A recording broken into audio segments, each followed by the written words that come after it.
नमस्कार दोस्तों, आज हम पहल क्लासेस की चैनल पर लाइव हैं। मैं मुकेश मारवाड़ी। हम सामान्य हिंदी में भाषा ज्ञान पढ़ रहे थे। सामान्य हिंदी में भाषा ज्ञान हमने पढ़ लिया था। मैं भाषा के बारे में सामान्य जानकारी लेनी थी, ले ली थी। भाषा के कितने भाग होते हैं? 3 भाग होते हैं। भाष धातु का अर्थ क्या है? भाषा का जो मूल शब्द है भाष धातु, उसका अर्थ क्या होता है? भाषा के 3 पार्ट कौन से हैं, उनकी क्या विशेषता है, क्या उनकी कारीगरी थी। उसके बाद अपन ने देखा था लिपि। लिपि में अपन ने देखा था कि हिंदी भाषा की लिपि देवनागरी लिपि है। लिपि किसे कहते हैं? जो अंकन होते हैं, भाषा लेखन के जो अंकन होते हैं, जो मात्रक होते हैं, जो चिन्ह होते हैं, उन्हें क्या कहा जाता है? लिपि कहा जाता है। ठीक है, यहां तक अपन ने कल देखा था। उसके बाद आज अपन देखेंगे हिंदी भाषा का इतिहास। हिंदी भाषा का इतिहास। हिंदी भाषा का इतिहास। दोस्तों, हिंदी के अंदर अपन इतिहास के जो प्रारूप होते हैं या ऐतिहासिक तथ्यों को 2 रूप में पढ़ते हैं। एक तो साहित्यिक रूप में, जिसे अपन कहते हैं हिंदी साहित्य का इतिहास। जब हम साहित्य की, जिसमें साहित्य का इतिहास, साहित्य में किस प्रकार से क्या क्या घटनाएं घटी, जब उनका अध्ययन करते हैं, उसको अपन देखते हैं साहित्य का इतिहास। लेकिन यहां पर केवल अपने हिंदी भाषा का इतिहास देख रहे हैं। नहीं, हिंदी भाषा, जब नाम अपने सामने हिंदी आया, जैसे मैंने आपको बताया था कि हिंदी शब्द का प्रयोग सर्वप्रथम आमिर खुसरो ने किया था। ठीक है, यहां तक अपन ने देखा था। अपन ने ये चीज अपन कल देखी थी। तो अपन देखते हैं कि वर्तमान समय में हिंदी हमारे सामने जिस स्वरूप में है, हमारे लिए सोचनीय विषय है। क्या यह हमेशा बिल्कुल इसी प्रारूप में थी या कुछ अन्य प्रारूप में थी? किस प्रकार से यह थी, उसको अपन देखें। चलिए, हम सबको पता है, यानी हम ये कह सकते हैं कि हिंदी भाषा का विकास है वह किस भाषा से हुआ है? संस्कृत भाषा से हुआ।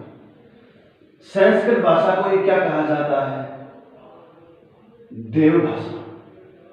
क्या कहा जाता है? देव भाषा। हिंदी की जननी भी किसे कहा जाता है? हिंदी की जननी किसे कहा जाता है? संस्कृत भाषा को कहा जाता है। ठीक है, और जो स्टूडेंट साहित्य पढ़ते हैं या जो साहित्य में रुचि रखते हैं, उन्हें पता है कि जो कोई भी भाषा होती है वह 2 रूप में विद्यमान होती है। कोई भी भाषा 2 रूप में विद्यमान होती है। किस किस रूप में? एक तो वह होती है साहित्यिक रूप, यानी एक तो साहित्यिक रूप, या अपन बोल सकते हैं किसमें? मूल रूप में, यानी जिसमें वेद लिखे गए, वैदिक रूप में। किस रूप में? वैदिक रूप में। साहित्यिक रूप था, यानी जिसमें वेद लिखे गए थे, जिसमें उपनिषद लिखे गए थे। क्या लिखे गए थे? उपनिषद लिखे गए थे। ठीक है, वो कौन सी? वैदिक संस्कृत। ठीक है, एक उस समय जो जनसाधारण की भाषा थी, अर्थात लौकिक संस्कृत। कौन सी भाषा? लौकिक संस्कृत। अर्थात लेखन की भाषा और बोलचाल की भाषा में आप देखते हैं काफी ज्यादा फर्क मिलेगा। क्योंकि जहां पर अपन लेखन की बात करते हैं, वहां पर हमें शुद्ध रूप से व्याकरणिक, शाब्दिक और आर्थिक हर रूप से, अर्थ के रूप से भी, शब्द के रूप से भी और व्याकरण के रूप से भी शुद्धता का अध्ययन करना पड़ता है। उसी तरह से जो वैदिक संस्कृत थी, साहित्य जो संस्कृत थी, उसमें तो अपन बिल्कुल शुद्धता का अध्ययन करते थे। लेकिन जो उस समय जनसाधारण की भाषा थी, अर्थात लोग जो बोलचाल की भाषा में, वार्तालाप में जिस भाषा का प्रयोग करते थे, वह कौन सी थी? लौकिक संस्कृत। कौन सी संस्कृत है? लौकिक संस्कृत। कोई दिक्कत नहीं आती। बात समझने लायक यह है कि जो भाषा लेखन की है उसमें किसी प्रकार का कोई परिवर्तन नहीं होता है। और जब अपन किसी साहित्यिक शब्द लिखते हैं उसमें कोई परिवर्तन नहीं होता है, लेकिन कुछ शब्द ऐसे होते हैं जो अपन लिखते कुछ और हिसाब से हैं, लेकिन बोलने में जो अपना ट्रंग है, अपनी जो भाषा है, अपनी जो जुबान है, उस जुबान के हिसाब से अपन उन शब्दों को सरल कर लेते हैं। क्या कर लेते हैं? सरल कर लेते हैं, सरल प्रारूप में ले आते हैं। तो बिगड़ा रूप किस भाषा का बिगड़ना शुरू हुआ? जो लौकिक संस्कृत है उसका रूप बिगड़ा। क्या हुआ? इसका रूप बिगड़ा, इसका लौकिक संस्कृत का, और शब्दों में परिवर्तन होकर यह किस भाषा में आया? उससे जो जब रूप बिगड़ना शुरू हुआ तो यह आया पाली भाषा में। कौन सी भाषा? पाली भाषा। ठीक है, अब पाली भाषा का नाम लेते ही आपके मन के अंदर एक विशेष धर्म जो दिमाग में आता है, कौन सा? बौद्ध धर्म। बौद्ध धर्म अर्थात बौद्ध धर्म के जो भी ग्रंथ साहित्य था वह किस भाषा में लिखा गया? बौद्ध धर्म का पाली भाषा के अंदर लिखा गया। अपन ये बोल सकते हैं कि बौद्ध धर्म की भाषा कौन सी थी? पाली भाषा थी। मित्रों, यही कारण था कि बौद्ध धर्म सबसे ज्यादा उत्कृष्ट तक पहुंचा, क्योंकि उस समय जनसाधारण की भाषा नहीं, जो संस्कृत भाषा है वह धीरे धीरे अपना रूप पाली भाषा के अंदर बदल चुकी थी। इसलिए यह जो धर्म था, जो महात्मा बुद्ध ने अपने उपदेश पाली भाषा में दिए, इसी कारण यह धर्म उत्कृष्ट तक पहुंचा, शिखर तक पहुंचा। पाली भाषा का धीरे धीरे रूप बिगड़ा तो वह किसमें आया? प्राकृत में आया। कौन सी भाषा? प्राकृत। अपन पढ़ रहे हिंदी भाषा का इतिहास। हिंदी भाषा का इतिहास यानी किस प्रकार से हिंदी हमारे सामने जो मूल रूप हिंदी का है उसमें आया, हम इस चीज का अध्ययन कर रहे थे। कौन सी भाषा? प्राकृत भाषा। उसके बाद आया प्राकृत भाषा का रूप। और जब प्राकृत का दिमाग में अपने नाम आता है तो अपने एक धर्म दिमाग में बैठता है। कौन सा? जैन धर्म। जैन धर्म का सर्वाधिक विकास, या जैन धर्म का जो साहित्य था वह किस भाषा में लिखा गया था? प्राकृत भाषा में। किस भाषा में? प्राकृत भाषा में। धीरे धीरे प्राकृत भाषा का भी रूप बिगड़ा। प्राकृत भाषा का भी रूप बिगड़ा। देखो, एक बात आपको मैं बताऊं, रूप बिगड़ना किसे कहते हैं? एक छोटा सा अपन नाम लेते हैं, रामावतार। नाम क्या है? रामावतार। अपन लिखेंगे उसको इस रूप में लिखेंगे, रामावतार। लेकिन जब अपन इसका उच्चारण करेंगे तो कुछ लोग ये कर देंगे, रामोतार। क्या कर दिया? रामोतार। रामोतार का क्या बन गया? रामोतार बन गया।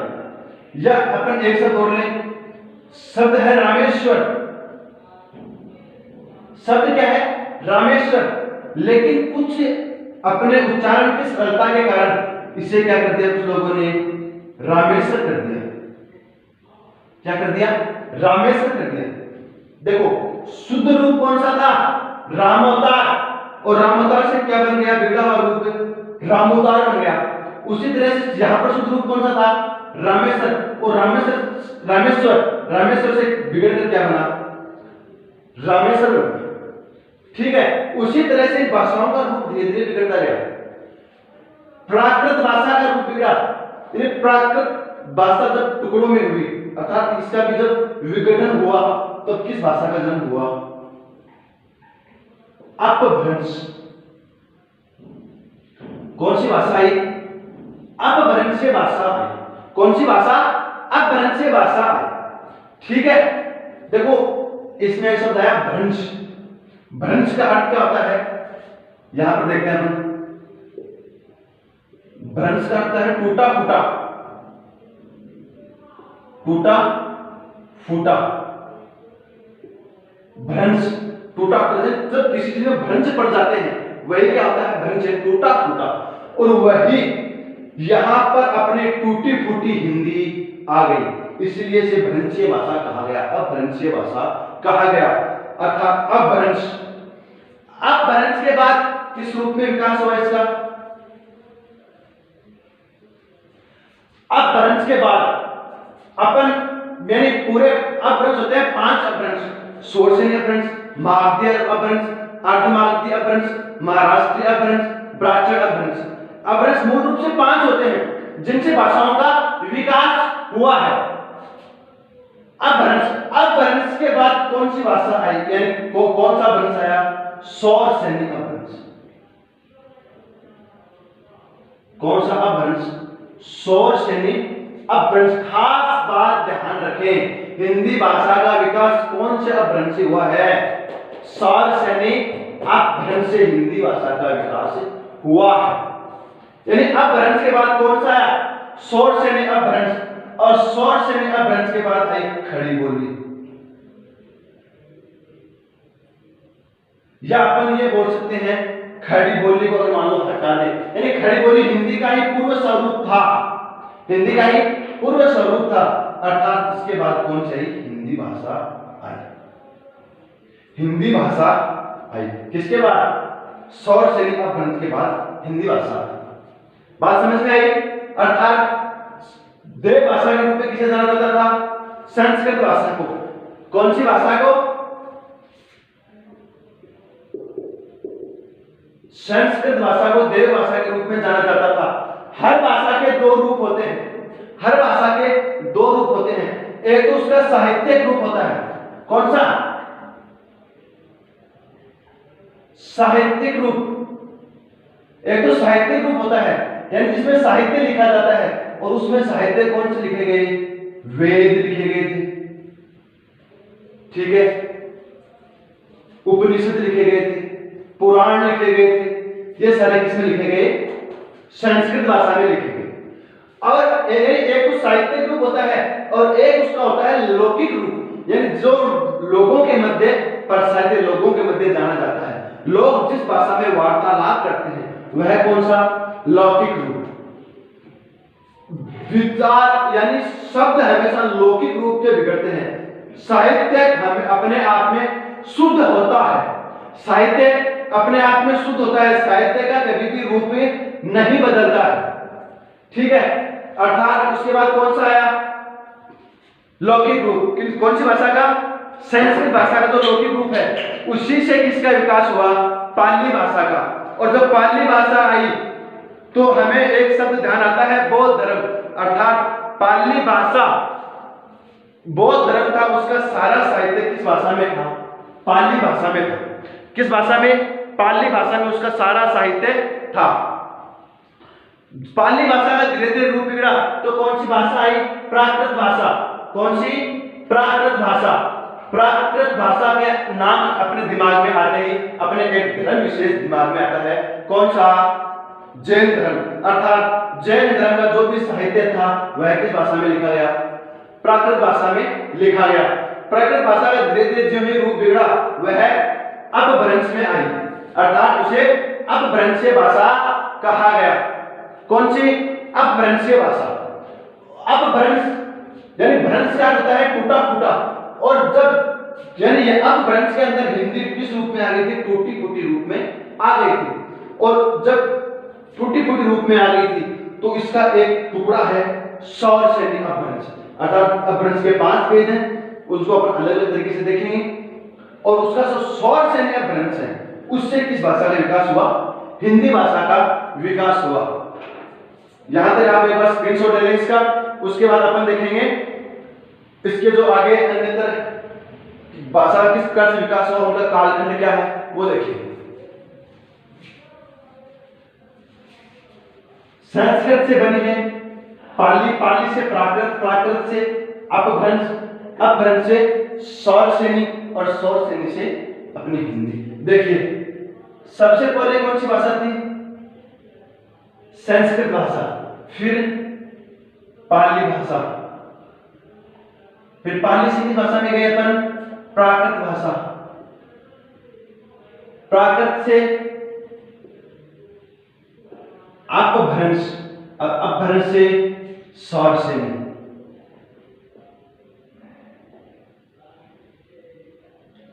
सौर सैनिक अपभ्रंश। और सौर सैनिक अपभ्रंश से किसका विकास हुआ है? अपनी हिंदी भाषा। सौर सैनिक एक अपभ्रंश का ही रूप है, ये खास बात ध्यान रखना, अलग से भाषा नहीं।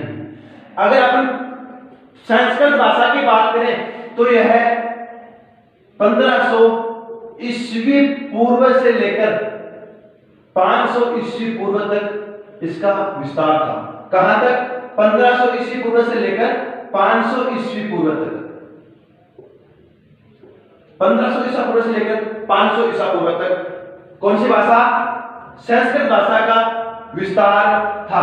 और 500 ईसा पूर्व में क्या हुआ है, इसके आसपास जो संस्कृत भाषा थी उसका धीरे धीरे शब्दों का रूप बदलना शुरू हुआ और वह किस भाषा में आ गया? पाली भाषा में आ गया। किस भाषा में आया? पाली भाषा में। और पाली भाषा का जब हम कार्यकाल देखते हैं तो 500 ईस्वी पूर्व से लेकर पहली सदी तक, पहली ईस्वी तक कौन सा रूप आया? पाली भाषा प्रचलन में रही और धीरे धीरे पाली का रूप बदला। पाली के शब्दों में धीरे धीरे परिवर्तन हुआ और वह किस रूप में आया? प्राकृत रूप में आया। और प्राकृत रूप कौन सा था? पहली सदी से लेकर यानी पहली ईस्वी से लेकर कौन सी ईस्वी तक? 500 ईस्वी तक। पहली ईस्वी से लेकर 500 ईस्वी तक कौन सी भाषा आई? प्राकृत भाषा। सब इसके जो कालखंड है उसको ध्यान से देखिए। पटवारी, रिट, ऐसाई तीनों के लिए यह महत्वपूर्ण बिंदु है। पटवारी और रिट, पटवारी में तो यहां से कन्फर्म 1% मिलता है, ठीक है। रिट में आपको यहां से कन्फर्म प्रश्न मिलेगा और एक जो अपने हाईकोर्ट चपरासी वाली भर्ती है, हाईकोर्ट प्योर वाली भर्ती है, उसमें भी अपनी हिंदी भाषा का जो इतिहास है वह दे रखा है। यहां से भी प्रश्न मिलेगा। भाषा का साहित्यिक जो विकास है उसमें दे रखा है, वहां से प्रश्न पक्का मिलेगा। और उसके बाद आई कौन सी? अपभ्रंशीय भाषा। और अपभ्रंशीय भाषा का कालखंड क्या है? 500 ईस्वी से लेकर 1000 ईस्वी तक। 1000 ईस्वी तक, 500 ईस्वी से लेकर 1000 ईस्वी तक किस भाषा का रूप है? अपभ्रंशीय भाषा का रूप आया। कौन सी भाषा? अपभ्रंशीय भाषा प्रचलन में रही। अपभ्रंश ये मान सकते हैं जहां पर टूटी फूटी हिंदी आ चुकी थी। और अपभ्रंश का एक सौर सैनिक अपभ्रंश, सौर सैनिक अपभ्रंश। कौन सा अपभ्रंश? सौर सैनिक अपभ्रंश। यानी इसके बाद यहां से टूटी फूटी हिंदी आ चुकी थी और इसी प्रकार से सौर सैनिक एक जिसका अपभ्रंश का एक टुकड़ा है उससे अपनी हिंदी भाषा का विकास 1000 सदी के आसपास हो गया था। लेकिन इसका सर्वप्रथम उच्चारण किसने किया था? आमीर खुसरो ने। कौन सा विद्वान? आमीर खुसरो। आमीर खुसरो ने सर्वप्रथम हिंदी भाषा का यानी हिंदी शब्द का उच्चारण किया। कौन से शब्द का? हिंदी या एक शब्द और लिया उसने, हिंदी या हिंदवी, हिंदी या हिंदवी भाषा, ठीक है। देखिए एक बार दोबारा, संस्कृत भाषा देव भाषा थी। कौन सी? संस्कृत भाषा, जिसका कालखंड क्या था? 1500 ईसा पूर्व से 500 ईस्वी तक। उसके बाद कौन सी भाषा आई? पाली भाषा। पाली भाषा का कालखंड 500 ईस्वी पूर्व से पहली सदी तक। उसके बाद आई प्राकृत भाषा। प्राकृत भाषा कौन सी सदी से? पहली सदी से 500 ईस्वी तक। उसके बाद अपभ्रंशीय भाषा है, अपभ्रंश वह कौन सा? 500 ईस्वी से 1000 ईस्वी। और उसके बाद आया सौर सैनिक अपभ्रंश। कौन सा अपभ्रंश? सौर सैनिक अपभ्रंश। यानी अपभ्रंश का एक रूप सौर सैनिक अपभ्रंश और जिससे हिंदी का विकास हुआ था। आई बात यहां तक समझ में? इसका स्क्रीनशॉट लें, उसके बाद बिठाते हैं इसको।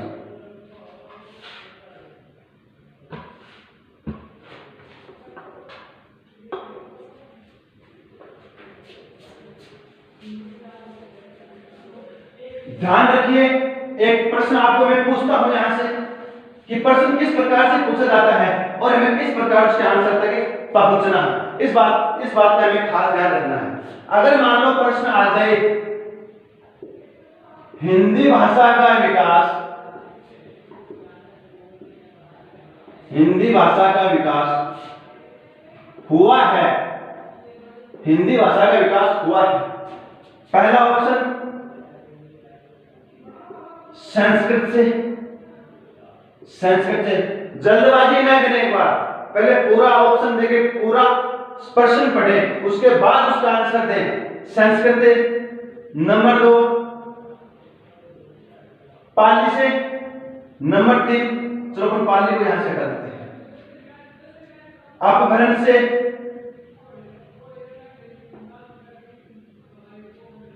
अपभ्रंश से। नंबर 3 सौर सेनी से। अपभ्रंश का एक रूप था, कौन सा रूप है? सौर सेनी रूप। कौन सा?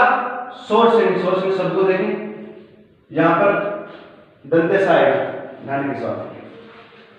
कौन सा अपभ्रंश? सौर सेनी अपभ्रंश से। और अंत में मान लो मैं बोल दूं खड़ी बोली से।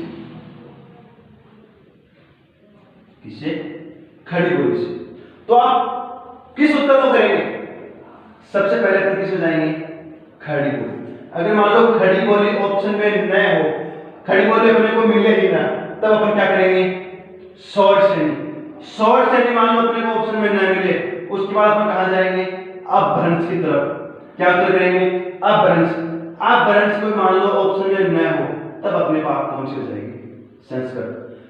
सब तीनों सही हैं, लेकिन अपन नजदीकी उत्तर में जाएंगे तो कौन सा होगा?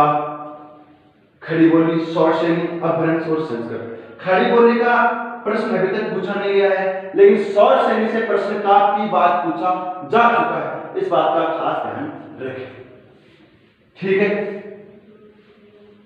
उसके बाद अपन बात करते हैं आगे हिंदी के विकास में, यानी हिंदी की बोलियों के विकास में।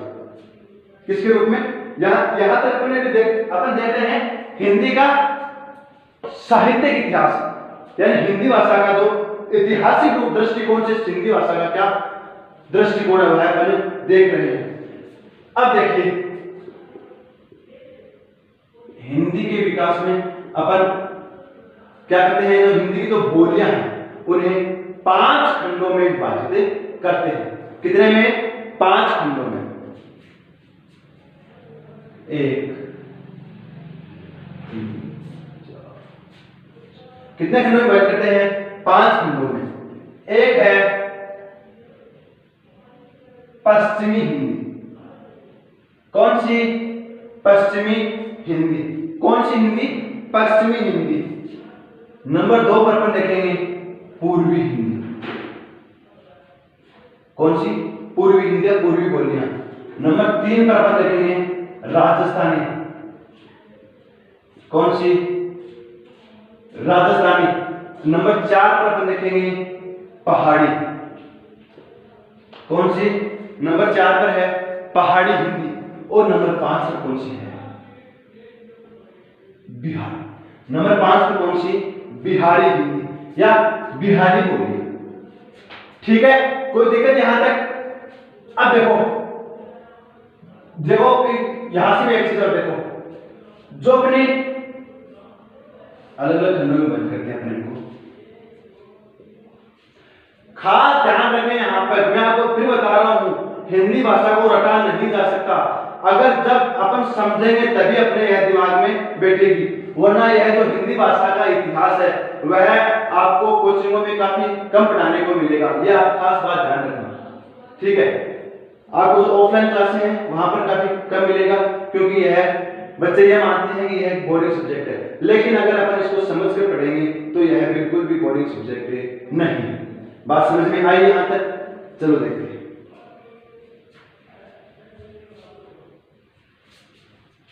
यानी अब देखते हैं अपन इसके बारे में। जो अपनी पश्चिमी हिंदी है वह किससे बनी है? सौर सेनी अपभ्रंश से। कौन से अपभ्रंश से? सौर सेनी अपभ्रंश से। और इसकी 5 बोलियां हैं। कितनी बोलियां हैं? 5 इसकी बोलियां। और कौन सी की? पश्चिमी जो बोलियां है, पश्चिमी जो हिंदी की है, उससे 5 प्रकार से विभाजित किया जाता है। नंबर 1 है खड़ी बोली। कौन सी? खड़ी बोली। खड़ी बोली का स्वरूप आपको मेरठ, सहारनपुर और देहरादून यानी अपन भारत के नक्शे में देखें तो जो उत्तर वाला भारत है वहां पर अपने को इसका क्षेत्र दिखाई देगा। कौन सी भाषा का? खड़ी बोली का। कौन सा क्षेत्र? जो अपना उत्तरी क्षेत्र है, ठीक है, यानी मेरठ, सहारनपुर, देहरादून, ये वाला जो पार्ट है यहां पर हिंदी की कौन सी बोली बोली जाती है? खड़ी बोली आती है, यानी खड़ी बोली स्वरूप वहां पर पाया जाता है। अपने हिंदी की बोलियों का विभाजन कर रहे हैं, हिंदी भाषा का विभाजन कर रहे हैं। खड़ी बोली के बाद आती है हरियाणी। कौन सी? हरियाणी। नाम से आपको ध्यान में पड़ जाना चाहिए। हरियाणी भाषा कौन से क्षेत्र में बोली जाती है? हरियाणा और उसके जो आसपास का क्षेत्र है वहां पर हरियाणवी भाषा बोली जाती है। कौन सी भाषा? हरियाणवी भाषा बोली जाती है, यानी जो हरियाणा का क्षेत्र है उसमें बोली जाती है हरियाणवी भाषा। अगला अपन देखेंगे तो कौन सी आती है? ब्रज भाषा। कौन सी? ब्रज भाषा।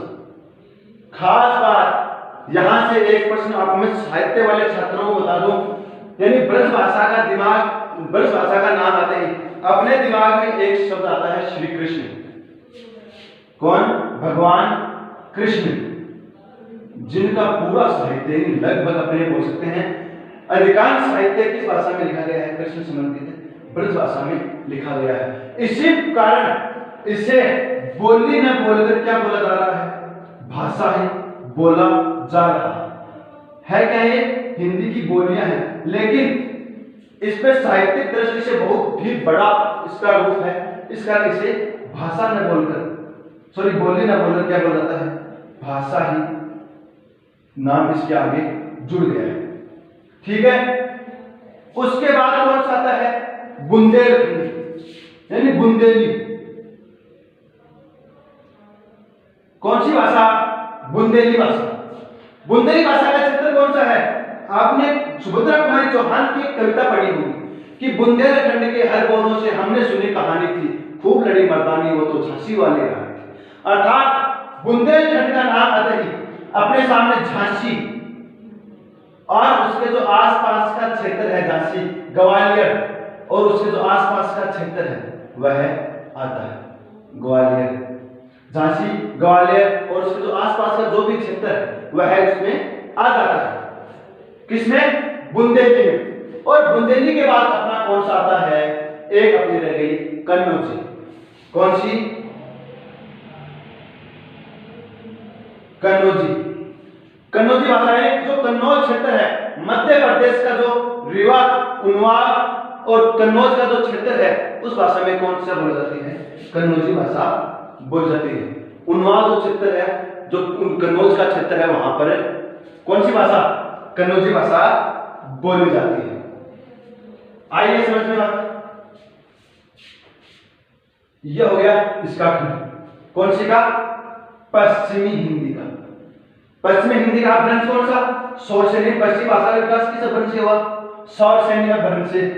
आपको नाम ध्यान रखना बहुत ही आवश्यक है, क्योंकि नाम अगर आपके ध्यान में नहीं है तो कभी भी प्रश्न गलत हो सकता है। इन सौरसेनी अपभ्रंश से प्रश्न ये आ चुका है कि जो ब्रज भाषा है उसका विकास किस अपभ्रंश से हुआ है?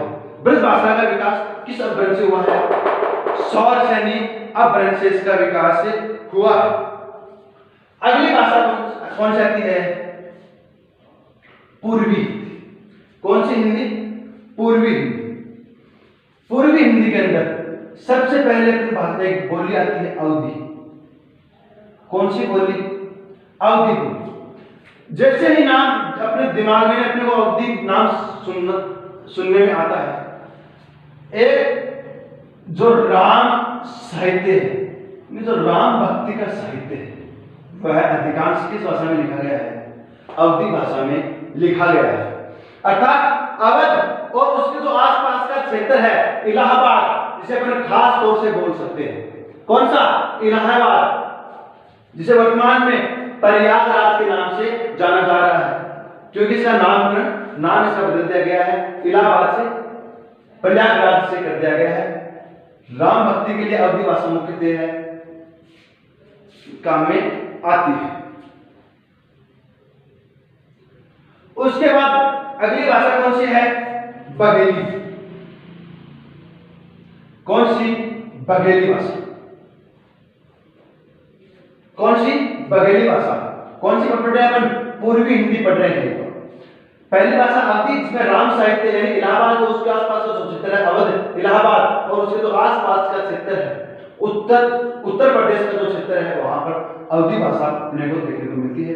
बघेली अपन जहां पर अगर देखते हैं तो बघेलखंड नाम आ जाता है अपने सामने। कौन सा? बघेलखंड। बघेलखंड कौन सा होता है? जो मध्य प्रदेश का इलाका है, जहां पर अपन रीवा और उसका जो आसपास का क्षेत्र है वह कौन सा? बघेलखंड। और वह कौन सी भाषा का है? बघेली भाषा का है। कौन सी भाषा का? बघेली भाषा का। इन बघेलखंड और उसके आसपास का क्षेत्र बघेली भाषा का है। और उसके बाद कौन सी है? छत्तीसगढ़ी।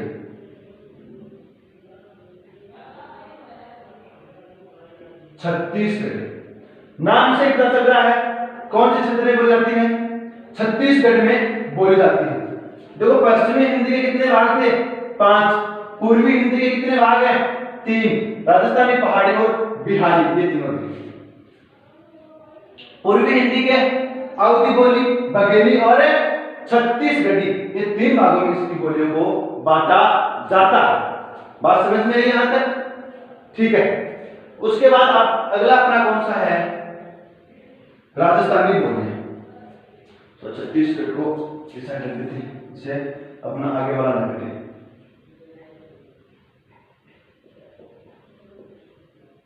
छत्तीसगढ़ी। यहां पर कौन सी जाती है? राजस्थानी हिंदी यानी राजस्थानी बोली। पटवार में एक अलग से टॉपिक दिया गया है, राजस्थान की बोलियां। राजस्थान की बोलियां, खास ध्यान दें इस पे, राजस्थानी पे। ठीक है। सबसे पहले राजस्थान का कौन सा अपने लेंगे? पश्चिमी जो क्षेत्र है, यानी पश्चिमी। राजस्थान की पहले कौन सी बोली? पश्चिमी, जिसे किस नाम से जाना जाता है? मारवाड़ी। किस नाम से? मारवाड़ी। अर्थात मारवाड़ और उसके जो आसपास का क्षेत्र है वहां पर कौन सी भाषा बोली जाती है? पश्चिमी राजस्थानी। या फिर ये बोल सकते हैं जो अपनी है मारवाड़ी भाषा। कौन सी? इनका जो उपनाम है वो खास ध्यान रखें, उपनाम का काफी बार एग्जाम में आ चुका है। कौन सी भाषा? मारवाड़ी। अगला अपन देखते हैं, अगली है पूर्वी हिंदी, पूर्वी राजस्थानी।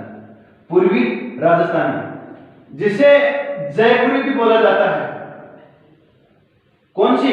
जयपुरी बोली। और जयपुरी का नाम सुनते ही आपके दिमाग में एक नाम और आना चाहिए। कौन सी? ढूंढाड़ी। कौन सी?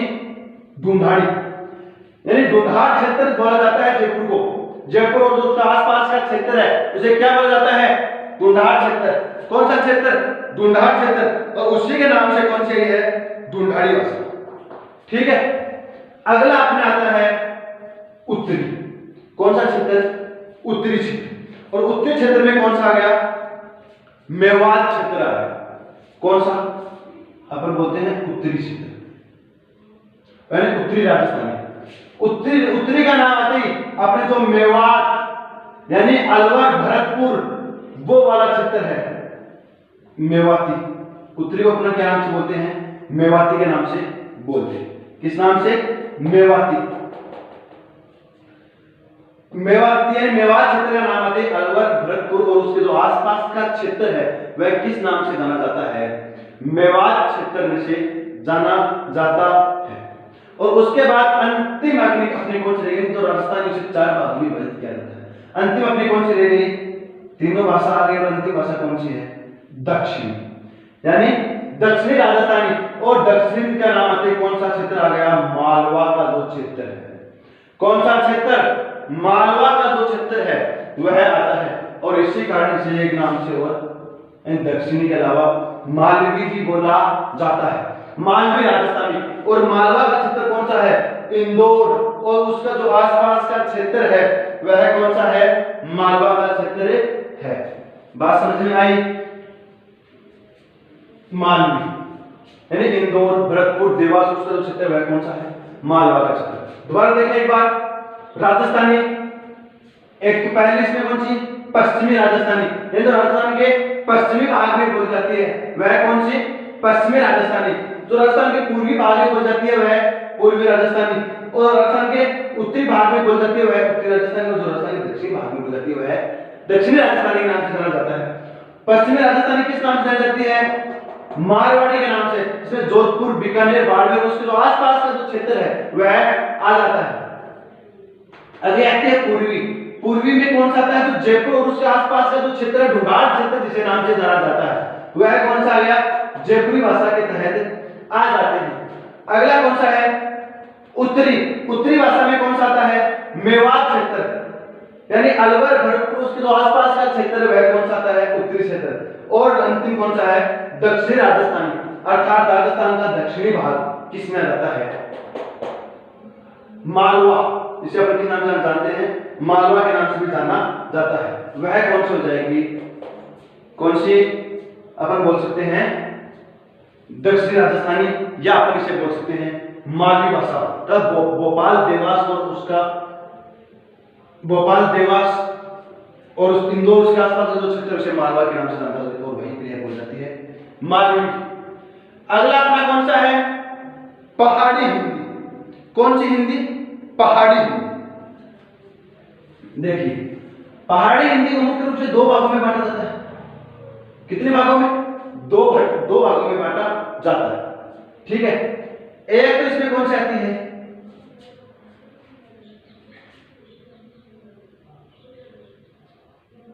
जयपुर के साथ में लिखते थे अपन ढूंढाड़ी में, ढूंढाड़ी। अब बात करते हैं अपन पहाड़ी की। पहाड़ी एक तो इसे बोला जाता है पश्चिमी, एक भाग दूसरा कौन सा है? पश्चिमी पहाड़ी। कौन सी? पश्चिमी पहाड़ी, जिसमें शिमला, जौनपुर और उसके आसपास का जो क्षेत्र है वह लिया जाता है। कौन सा? शिमला, जौनपुर और उसके आसपास का क्षेत्र किस में लिया जाता है? पश्चिमी पहाड़ी में, पश्चिमी पहाड़ी में। उसके बाद अगला आता है, वो कौन सा है? मध्यवर्ती पहाड़ी। कौन सी? मध्यवर्ती पहाड़ी क्षेत्र। मध्यवर्ती पहाड़ी क्षेत्र में जो मध्यवर्ती को याद करें और अलग से देखो, मध्यवर्ती के दो टुकड़े अलग अलग से किए जाते हैं। कितने? दो टुकड़े। एक तो कुमाऊं, कुमाऊं मध्यवर्ती, और एक कुमाऊं और एक गढ़वाली। कौन सी? गढ़वाली। यानी कुमाऊं तो कौन से क्षेत्र में बोल जा रही है? कौन से क्षेत्र में? जो कुमाऊं हिमालय का जो कुमाऊं भाग है उसमें तो कौन सी? कुमाऊं पहाड़ी। और जो गढ़वाली पहाड़ी है, गढ़वाली बोली है वह कौन से क्षेत्र में बोली जाती है? जो अपना गढ़वाली हिमालय है उस क्षेत्र में बोली जाती है। बात समझ में आई यहां तक? अगली कौन सी है? बिहारी। कौन सी हिंदी अगली? बिहारी। देखिए, बिहारी के कितने भाग? 3 भाग किए जाते हैं। कितने? 3 भाग बिहार के किए जाते हैं। एक तो मगही। कौन सा? मगही। एक मैथिली। कौन सा?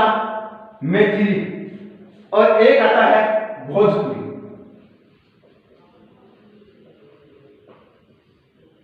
भोजपुरी। यह अपनी बिहारी की 3 बोलियां, इन बिहारी की 3 बोलियों में बांटा जाता है। ठीक है दोस्तों, देखिए सबसे पहले थे अपनी पश्चिमी हिंदी। पश्चिमी हिंदी का अपभ्रंश कौन सा था? स्वर से नहीं अपभ्रंश। इसमें खड़ी बोली, हरियाणी, ब्रजभाषा, बुंदेली और कन्नौजी, इसमें ये 5 उपबोलियां हैं। या अपने बोलते हैं ये 5 इसमें बोलियां हैं। बोली, भाषा, मातृभाषा, राष्ट्रभाषा क्या है वो अपन इसके बाद देखेंगे। ठीक है, उसके बाद आया अपने सामने पूर्वी हिंदी। पूर्वी हिंदी का अपभ्रंश कौन सा था? अर्धमागधी अपभ्रंश।